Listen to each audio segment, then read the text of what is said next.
और आइए अब बात होगी खंडवा की। खंडवा जिले के पैठिया गांव स्थित एक मदरसे में पुलिस ने बड़ी कार्रवाई करते हुए इमाम जुबेर अंसारी के कमरे से 20 लाख रुपए से अधिक के नकली नोट बरामद किए हैं। ये खुलासा तब हुआ जब मालेगांव पुलिस ने जुबेर और उसके साथी नजीम अकम अयूब अंसारी को 10 लाख रुपए के नकली नोटों के साथ गिरफ्तार किया। पूछताछ के दौरान मिली जानकारी के आधार पर पुलिस ने छापेमारी कर नकली नोटों का जखीरा बरामद किया।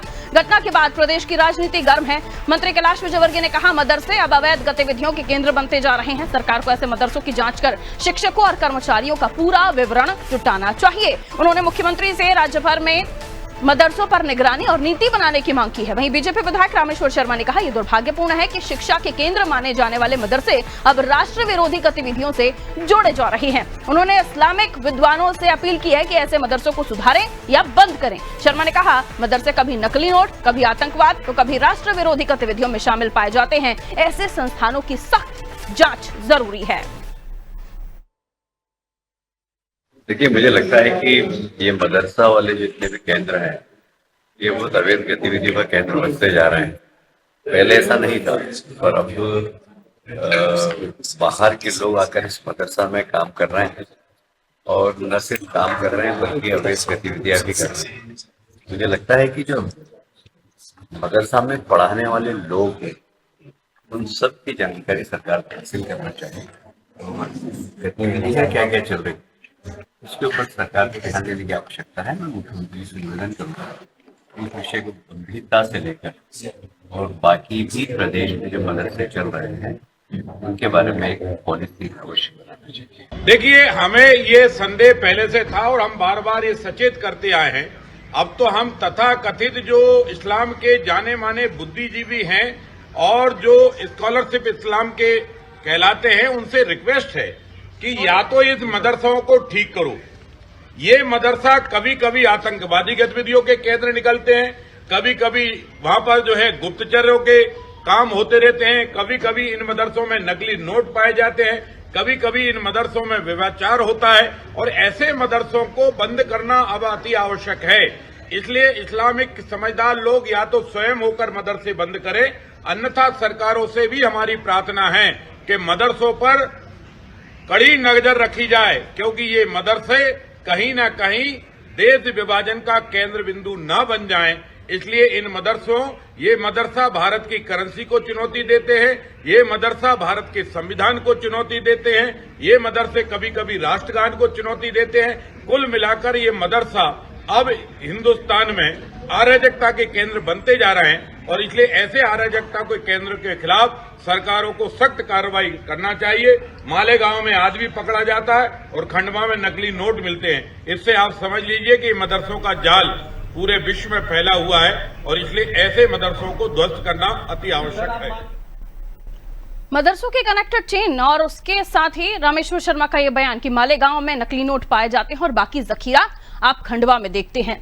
बहुत आप डिटेल में इसको समझिए तो एक बहुत किसी बड़े काम को करने या घटना को करने के पीछे की भी कोशिश हो सकती है, क्योंकि इतनी बड़ी तादाद में नकली नोटों का मदरसों में मिलना, और मदरसों में जहां तालीम हासिल करते हैं मुस्लिम समुदाय के बच्चे, वहां पर इस तरह की चीजों का होना या अपने आप में शक पैदा करता है।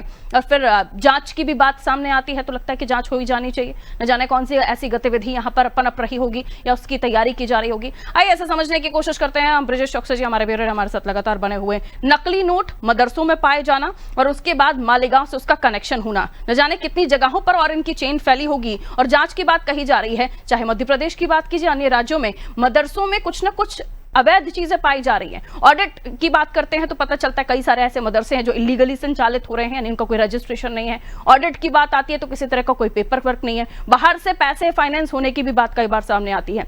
तो क्या मदरसे पढ़ाई या तालीम देने की जगह कम, इस तरह की गतिविधियों को पनाह देने की जगह ज्यादा बनते जा रहे हैं? ब्रिजेश जी, पारुल, इसमें दो पहलू हैं। पहले पहलू पे हम बात करते हैं तो वो है राजनीतिक पहलू।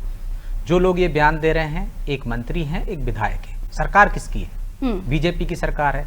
मानव अधिकार आयोग बार बार मदरसों पर सवाल खड़े कर चुका है। आपके कार्यकाल में कई मदरसों में अवैध गतिविधियां मिली हैं, तो सरकार की जिम्मेदारी है कि उन मदरसों पर निगरानी रखे, उन पर कार्रवाई करे। यदि आप कह रहे हैं सरकारों को कार्रवाई करनी चाहिए, तो आपकी सरकार है, कार्रवाई क्यों नहीं करते? यदि गलत मदरसे चल रहे हैं, वहां पे गलत लोग काम कर रहे हैं, अवैध गतिविधियां चल रही हैं, क्योंकि सरकार ग्रांट भी देती है मदरसों को, लेकिन एक मदरसे की वजह से आप तमाम मदरसों को कटघरे में खड़ा कर देते हैं। लेकिन कार्रवाई कितनों पे की आपने, ये सवाल उठता है सरकार पर, और जिसके नुमाइंदे हैं आप उस पर, उस सरकार से सवाल कीजिए। आपकी सरकार है, आपने क्यों नहीं की? तो सरकार का फेल्यूर है। दूसरा पहलू आता है कि ये मदरसे में जो 20 लाख लगभग नोट मिले हैं नकली नोट, उसमें पुलिस का भी फेल्यूर आता है, क्योंकि पुलिस का और खुफिया तंत्र का। आप देखिए महाराष्ट्र में एक व्यक्ति पकड़ा जाता है, खंडवा का, वो इमाम है, मदरसे में पढ़ाता है, लेकिन खंडवा में वो गतिविधियां करता है, खंडवा पुलिस को पता नहीं है, उस समय भी पता नहीं है, जबकि वो मूल रूप से बुरहानपुर का रहने वाला है। 3 महीने पहले आया है, बुरहानपुर में उसके आपराधिक रिकॉर्ड है, वहां उसको काम नहीं मिल रहा था, वहां कई आपराधिक गतिविधियों में वो पकड़ा जा चुका है, इस वजह से वो खंडवा आ जाता है। तो यहाँ पर पुलिस का निगरानी कर रही है, और खंडवा में जो मदरसे संचालक हैं वो यदि नौकरी देते हैं तो उनका रिकॉर्ड क्यों नहीं देखते, कहाँ से आया वो व्यक्ति, क्यों दिया जा रहा है, क्या उस पुलिस वेरिफिकेशन कराना चाहिए ऐसे मामलों में, ये भी देखा जाना चाहिए। पुलिस ने इसमें सफलता हासिल नहीं की है। यदि महाराष्ट्र में पकड़ाया गया है, वो तो एक वीडियो वायरल होता है, वो व्यक्ति का वीडियो कहाँ पे वायरल होता है, उनके गांव वालों को पता चलता है, गांव वाले बोलते हैं कि वो तो यहाँ रहता था, संदिग्ध गतिविधियां, तब पुलिस जाकर उसकी निगरानी करती है या जांच करती है, वहां पर जांच करती है तो नोट मिलते हैं। नोट मिलने के बाद खंडवा पुलिस ने हालांकि उसमें एक SIT का गठन कर दिया है, जिसमें एडिशनल SP के नेतृत्व में SIT बन गई है, थाना प्रभारी भी उसमें शामिल है, 3 सदस्यीय SIT अब महाराष्ट्र भी रवाना हो गई है, वो जांच पड़ताल कर रही है कि वो नकली नोट यदि बने हैं, जो मिले हैं, तो वो कहाँ खपाए गए, पहले भी बने होंगे। तो इसमें 3 पहलू हैं, फेलियर तो सरकार का भी है, फेलियर पुलिस का भी है कि आप यदि आपराधिक व्यक्ति आपके क्षेत्र में आया है तो उसकी निगरानी क्यों नहीं की, तो इस पर कार्रवाई करने की जिम्मेदारी निश्चित तौर पर सरकार की भी है। बिल्कुल, बहुत शुक्रिया ब्रजेश जी जानकारी के लिए। तो एक बड़ा मामला है जो सामने आया है, अब इसकी डिटेल जांच की बात कही जा रही है कि एक मदरसे में अगर इस तरह के नकली नोट पाए गए हैं तो सारे मदरसों को कटघरे में नहीं खड़ा किया जा सकता, लेकिन जांच होनी चाहिए। पुलिस की नाक के नीचे, सरकार की नाक के नीचे इस तरह की गतिविधियां हो रही हैं तो जिम्मेदार कौन?